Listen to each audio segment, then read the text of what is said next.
Ladies and gentlemen, welcome to Tiny Blue Games. My name, of course, is Sisa or Chris, and today we're playing Paragon. Now, I always want to say Paragons, and it's Paragon. It's weird. It's a word that I always say. I almost always try to say plurally, and it's just Paragon. So that's what we're playing, and we're on the newest hero, Zinx, which is a crazy cat woman sort of deal with almost a resonator that looks like the Medic's resonator from WildStar. So if you're a fan of WildStar and you wanted to see these weapons used in a different game, well, this is the game for you. And it's interesting because they kind of have a Medic feel too, because they shoot. They shoot just basic projectiles, as you can see me doing here, which pretty much every hero in this game shoots basic projectiles of some sort. Some of them are a bit more flavorful than others, but generally that's true. But what you're about to see here is I put down a sort of field that periodically does damage to the enemy, and that feels so much like a medic in WildStar that it's super fun for me to be able to make that comparison in this game. And it's just a really fun skill too, because it allows you to cleave down minions really easily, but also attack, obviously, enemy heroes, and just sort of cut off areas, which is really good. It really takes up a large portion of the lane, and it makes team fights very interesting. I should also note that I'm playing a co-op versus AI match, so this is sort of the in-between. It's not just solo versus AI. But it's, everyone on my team are normal people and we're against AI people, which might sound boring to you. But the reason I do it is you can actually finish the daily quests to get stars in this mode, which is very convenient because it only takes about 10 to 15 minutes to do this game mode, as opposed to an actual PvP game, which takes probably somewhere between 30 minutes and sometimes 50 minutes, depending on how balanced the teams are and if people are willing to surrender. You've played MOBAs before, you know what it's like. And I can't devote 50 minutes of time to a game some days because I want to get these daily quests done to sort of collect as many rewards as I can, and just some days I'm not able to, so this is a really good alternative. They are talking about introducing a new mode that's aimed to be around 20 minutes of gameplay, sort of like what's the one in Smite, Joust in Smite, how it was shorter, even though Joust could sometimes go on forever as well. Just a nice shorter game mode, and I think that would be a huge advantage to the game. And they've been playing around with PvE modes as well, specifically for individual UI. They made it so that there's different levels of difficulty from 1 to 5, which I thought was just excellent until I got to high enough account level that I found out I don't get rewards from that anymore. So I was like, well, that's kind of pointless.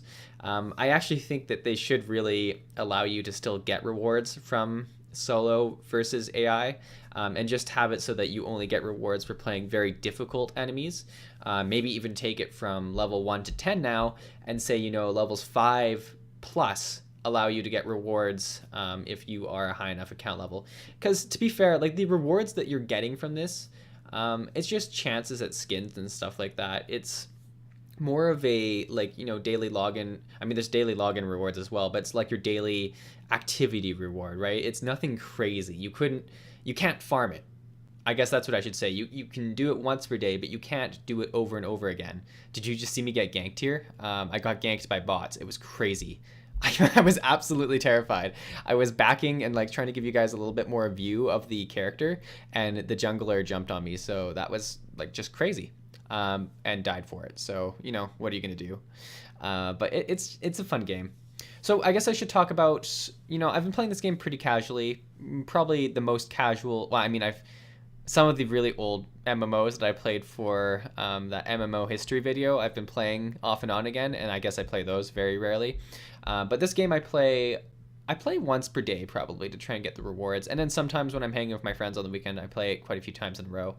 And it's just a really fun game that, I feel no harm in, just playing it once per day. There's nothing I'm missing out on. And that's the best part about a MOBA, is that, you don't feel like you have to keep grinding away to get best gear or to get, experience or anything like that. You're ready to play once you go in, and that's why I love it. It's also kind of one of my PvP fixes. I do play Guild Wars 2 PvP, but WildStar PvP is a little bit dead at this stage. And I do enjoy playing this PvP as a very different feeling system from both of those games, and I think it's a really fun sort of thing to mix into my gaming world as well. So you can see this the kit this person has really fun. I actually choose in this game type to level up the sort of field. I think it's called Bad Medicine. First, because it does allow you to cut down the minions so quickly, as well as to damage the bots that are sometimes too stupid to get out of it. And I think it's a really, really handy skill to have that way. However, in actual gameplay, the dot might be a really good one, which is the Q skill. And what that really does is you just toggle it on, and it allows you to, with every basic attack you land, sort of stack a dot onto your enemy, which at first does sort of little damage, but then it does a shit ton of damage, and you can really take someone down quite quickly. And if you mix that with the field, you can really devastate someone. And now it does take a lot of mana because it does passively take away your mana when you have it activated, but it's a really good skill to really be able to use. The final sort of parts of her kit is her E, which is a stun that you just saw me use right there. And it's a stun that bounces between people and is more devastating the more bounces it gets. It's not a unique thing. I've seen that kind of skill in League of Legends before. But it is more of a unique mechanic to Paragon. There's not many people that have sort of bouncing skills as much, so it's kind of a fun thing to play with. And I really just use it in situational situations. Like, what kind of sentence is that? In situations where it might get a few bounces off, or where someone's running away is really good. And then finally, her ultimate's quite different too.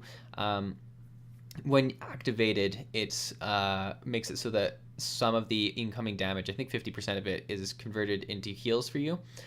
So it does sort of allow you to avoid getting ganked a bit, which is nice. It's more of a defensive heal, and that kind of goes well with her because she has a lot of offense for being deemed kind of a more supporty person. And this sort of mixes in well with that kit to give her a bit more defense in certain situations. You can also, you should note that I'm not playing regular lanes or anything in this. That's kind of one of the best parts about Paragon, is that there is, well, first off, there's a bit more of a relaxed feel as to what role each hero can play. You'll find some people who are straight out of other MOBAs that are like, no, he can only play this role. And that's fine. But some people, you can really mix and match a bit more. And then obviously in co-op versus AI, it's more of a place to learn the heroes, right? That's actually something I should mention, is that I always go to co-op versus AI when I want to learn a new hero or test out a new deck. It's great for learning the hero. Testing out the deck, it's okay. It's really hard to actually get high enough in terms of card points to be able to buy the deck you want, and that's something that I think they need to address. Maybe if they could have it so that you could start a game mode at a certain amount of card points or something like that, it would be a really good way to test the deck. I'm not really sure what the solution is. It's just something that they're missing right now. And that kind of leads me into the very last part of this video, and that's updating people who are excited about this game to the fact that there is a lot of changes coming in August. I think it's August 8th that they have announced that they're doing this big patch, arguably one of the biggest patches they've had, where they're first off changing the look of the map I'm playing right now. This is called Monolith. It's going to get a artwork, just a finished artwork to it added, and it's going to be a pretty big change to it, which is crazy because coming to this game, I joined about a month ago and I saw this map and I was like, wow, this is a really beautiful map. And hearing that this is kind of just placeholder artwork while they worked on the finished product, I don't even know what to think. Sure, some textures are boring and there's a lot of repeated assets on this map, but wow, it could be beautiful. And I'm almost guaranteed to make a video sort of showing off what the new map looks like when it does come out.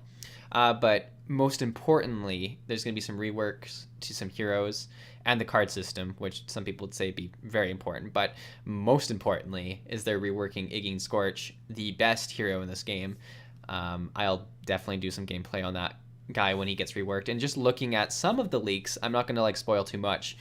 But it looks like what his kit's being changed to is more of a dot damage build, which just hearing about him being sort of a burning person, that makes sense. But before he used to do a lot of like just direct damage because they didn't actually have many heroes that did dot damage. And really, with the addition of Zinx and this rework to Iggy, I think they're trying to take steps towards having a greater variety of heroes, some that do dot damage and some that don't do dot damage. So this is quite nice for me to really be able to play that. Obviously, there's some other system changes, such as the card system is going to be completely done. If you haven't used cards, that might not mean anything to you, but it's just going to be like more unique builds that you can make for your specific heroes to kind of make you play uniquely from other people. It's kind of like what replaces the item store in this game, except once you set your cards, you can only buy those specific items throughout a game, so it kind of locks you into playing a specific way, more so than other MOBAs might. You can see I'm doing a lot of dot damage here with that river buff that also does dot damage mixed with toggling on my dot damage. I can really destroy on this person, which is a very fun way to play. But I'm very excited about it. There's going to be some new skins coming into the game and a brand new aesthetic feature that are called crowns. And these are like actually on top of skins. So they're like obviously head items like crowns or horns and stuff like that. And you can sort of customize how you look like with your head and your skin. And this is something that I saw being done in Paladins, the high-res game, where they could customize very specific parts of their skins. I think this is a great step towards that, and I think MOBAs that do sort of emphasize being able to customize skins makes the game a lot more interesting for me, where you can really be different. But yeah, that's pretty much all I wanted to share with you guys. It's just sort of catching up on what I've been learning about this game and how much I've been enjoying it, and then obviously looking at this new pretty Catwoman. But yeah, thanks for watching. I'll see you in the next video.